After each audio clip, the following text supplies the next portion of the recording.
کوئی تلاوت کرتا ہے.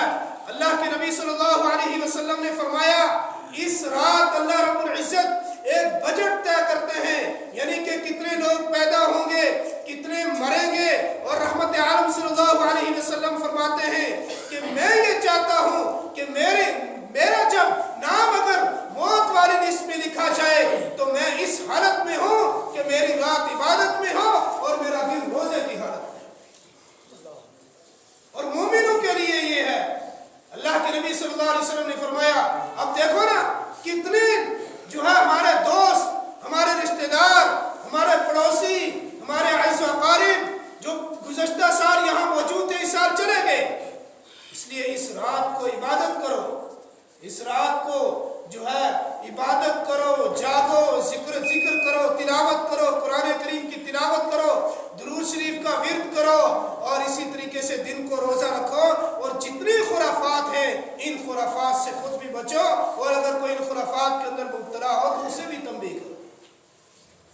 میرے بھائیوں، اس رات کے اندر 5 لوگ ایسے ہیں کہ جن کی اللہ تعالیٰ مغفرت نہیں فرماتے. ان میں نمبر 1 پر ہے مشرک، جو شرک کرتا ہو. شرک کرنے والے کی اللہ تعالیٰ اس رات کو بھی بخشش نہیں فرماتے. نمبر 2 کینہ پرور، جو کسی مسلمان کا اپنے دل میں بغض رکھتا ہو، کسی مسلمان سے جلتا ہو، کسی سے حسد کرتا ہو، اور کسی سے شدید نفرت اپنے دل میں پالے ہوئے ہو. اگر کسی کے دل میں ہو تو پہلے توبہ کر لے. نہ جانے زندگی پھر ملے یا نہ ملے، نہ جانے جوانی پھر ملے نہ ملے. اور اس رات میں بھی اللہ اگر معاف نہیں کریں گے، اور اس سے پہلے اگر ہمارا انتقال ہو گیا، رحمت عالم صلی اللہ علیہ وسلم دعا کرتے تھے اے اللہ تو ہمیں خیریت کے ساتھ رمضان تک پہنچا دے. یعنی کہ ان جو باقی ایام ہیں ان میں ہماری صحت اور ہماری جان کو محفوظ رکھ، تاکہ ہم رمضان المبارک کے انوارات اور برکات اور تجلیات سے فیضیاب ہو سکیں. نمبر 2 پر فرمایا کینہ پرور. اور نمبر 3 ماں باپ کا نافرمان. یاد رکھیں چھوٹی چھوٹی باتیں گھروں میں ہوتی ہیں، لیکن ایک بندہ تہیہ کر لے کہ وہ ماں باپ کی ایک بات بھی نہ سنے، ایک بات بھی ماں باپ کی نہ سنے، اور مسلسل اسے زبان درازی کرتا چلا جائے. فرمایا ایسے آدمی کی اس رات میں بھی بخشش نہیں ہوتی. اور نمبر 4 پر فرمایا کہ جو کسی کو ناحق قتل کرے، قاتل کی بھی اللہ تعالیٰ اس رات میں مغفرت نہیں فرماتے. اور نمبر 5 پر جو مسلسل شراب پیتا ہو، مسلسل شراب کا عادی ہے، روزانہ نشے کی لت لگی. ایسا نہیں ہے اگر کسی نے پی، توبہ کر لی، اللہ سے معافی مانگی، رجوع کر لیا، واپس آ گیا. نہیں، ایک آدمی مسلسل اسی میں ہے اور لگاتار اس نشے کے لت میں لگا ہوا ہے. فرمایا کہ اس آدمی کی بخشش اس رات میں بھی نہیں ہوتی. اور ایک بادشاہ نے ایک نوجوان کو چانس دیے، کہا کہ اگر تو بچنا چاہتا ہے تو تیرے پاس 3 چانس ہیں، یا قتل کر دے، یا زنا کر لے، یا شراب پی لے. اب نوجوان نے سوچا کہ ان میں سے سب سے ہلکا گناہ کون سا ہے. قتل کرنا بھی بہت بڑا گناہ تھا، شراب پینا، اس نے زنا کرنا بھی بڑا گناہ تھا. تو اس نے کہا کہ شراب پی لیتا ہوں. جب شراب پی تو اس شراب کی وجہ سے اس نے قتل بھی کر دیا، زنا بھی کر دیا. اس لیے کہ شراب ہر برائی کی جڑ ہے، شراب ہر فتنے کی جڑ ہے. اور کوئی بھی نشہ ہو، نشہ یہ جو ہے سراسر انسان کے اپنی جان کے ساتھ ظلم ہے، اور اپنی جو ہے پیسے دولت کے ساتھ. اور سب سے بڑی بات ہے کہ وہ بندہ اپنے دین اور مذہب کی اہمیت کو دوسروں کے سامنے جو ہے خود ذلیل ہوتا ہے، اور لوگ سمجھتے دیکھو جی مسلمان شراب پی کر ذلیل ہو رہا ہے. اس لیے اللہ نے ان احکامات سے جو ہے ہم سب کو اللہ نے بچائے حرام کاریوں سے، اور نیک اور راہ ہدایت کی طرف اللہ تعالی ہم سب کو پلٹنے کی توفیق عطا فرمائے. شب برات کی رات کو اللہ